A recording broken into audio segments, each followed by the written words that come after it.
Alhamdulillah, saya telah sampai pada modul 1.4 di akhir bulan kedua ini. Banyak pelajaran dan pengalaman yang dapat saya ambil, mulai dari filosofi pendidikan nasional Ki Hajar Dewantara, nilai dan peran guru penggerak, serta visi guru penggerak, dan terakhir modul 1 ini adalah budaya positif.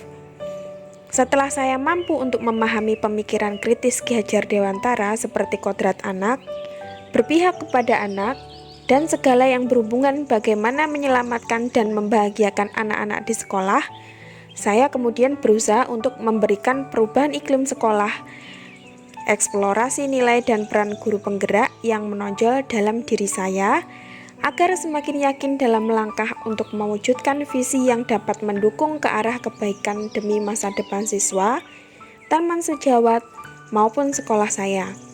Nah, dari tabungan ilmu tersebut, saya mulai melangkah ke materi budaya positif yang ternyata membuka mata terkait segitiga restitusi yang sangat bagus untuk diterapkan. Pemahaman saya terkait materi pada budaya positif ini adalah sudah lumayan baik karena saya terapkan tidak hanya pada siswa saya, tetapi saya sudah mulai menerapkan pada keluarga saya juga. Bagaimana disiplin positif, teori kontrol, teori motivasi, hukuman dan penghargaan, posisi kontrol guru, kebutuhan dasar manusia, keyakinan kelas, dan segitiga restitusi menjadi jendela ilmu baru untuk membuat perubahan besar pada pendidikan di Indonesia. Hal menarik di luar dugaan saya adalah saat siswa saya perkenalan dengan kebajikan kelas, mereka sama sekali tidak bingung karena sebelumnya mereka sudah paham tentang kesepakatan kelas, yang mana keyakinan kelas menurut mereka adalah penjabaran dari kelompok besar, yakni kebajikan kelas yang akan diyakini. Perubahan cara berpikir saya yang paling menonjol adalah tentang pemberian hadiah. Ternyata, setelah saya mempelajari dan memahami tentang konsep negatif hadiah, saya mulai sadar, ternyata itu benar adanya. Iming-iming hadiah hanya akan membuat siswa tidak ikhlas dalam melakukan sesuatu yang baik. Selain itu, siswa akan membandingkan hadiah yang diterimanya hari ini dengan hadiah yang akan datang. Tidak cukup itu, akan ada diskriminasi kepada siswa yang tidak mendapat hadiah. Karena kita tahu suatu kriteria pemberian hadiah sangatlah samar.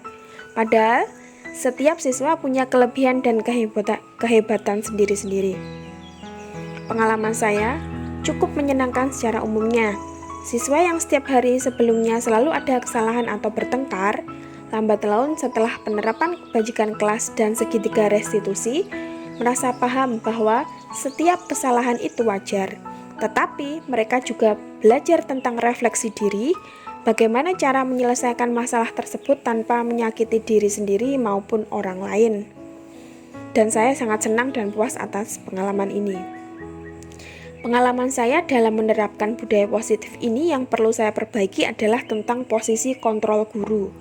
Saya masih belajar menjadi manajer pembelajaran yang baik, yang bisa menempatkan diri sebagai teman maupun tegas namun tanpa membuat rasa bersalah.